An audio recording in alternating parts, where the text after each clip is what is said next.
पश्चिम Asia का संघर्ष और दूसरा आपने कहा ईरान और इजराइल का। मैं थोड़ा सा इससे ना इत्तेफाकी रखता हूँ। जो आज की तारीख में जो संघर्ष है वो दो अहंकारी सत्ताओं का संघर्ष है और दोनों चूंकि घायल हैं इसलिए घातक है।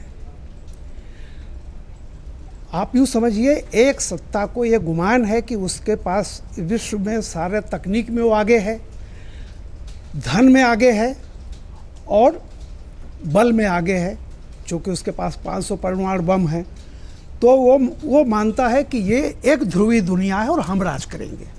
दूसरी तरफ 47 साल पहले जो क्रांति हुई थी ईरान में, एक वो है जो इस बात में उसकी आस्था है कि अल्लाह ने सिर्फ ये धरती हमारे लिए बनाई है।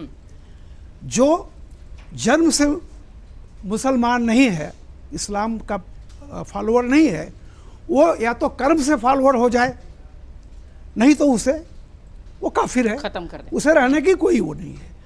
तो इस धरती पर दो सभ्यताएं, सभ्यता नहीं कहूँगा मैं, दो अहंकारी सभ्यताएं आपस में लड़ रही हैं और ये लड़ाई होनी ही थी। इसको बहुत कारपेटिंग नहीं करते। यहूदी तो अपने अस्तित्व की लड़ाई लड़ रहा है, चूँकि ये आज से 47 साल पहले कहा गया था death for America and death for यहूदी। तो ये यहूदियों को तो इस धरती पर रहने का अधिकार नहीं है। ये तो ऑलमोस्ट सारी कंट्रीज़ मानती थी।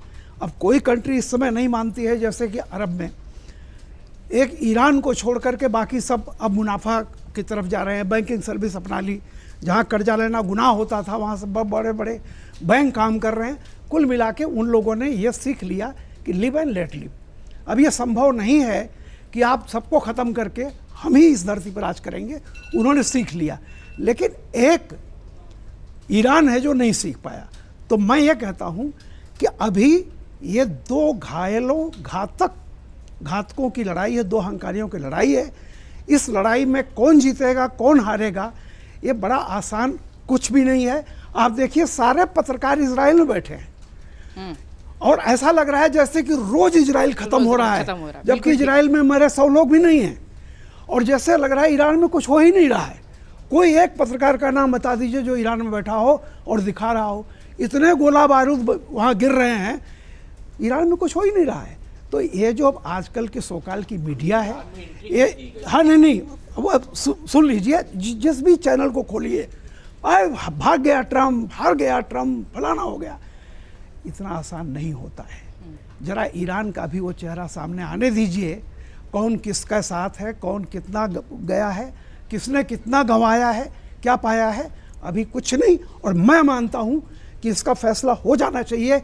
ये फितूर उतरना चाहिए दोनों को कि दुनिया सिर्फ उनके लिए बनी है। अगर आप ये वीडियो YouTube पर देख रहे हैं तो हमारे चैनल को सब्सक्राइब कर बेल आइकन दबाएं और Facebook पर देख रहे हैं तो हमारे पेज को लाइक करें।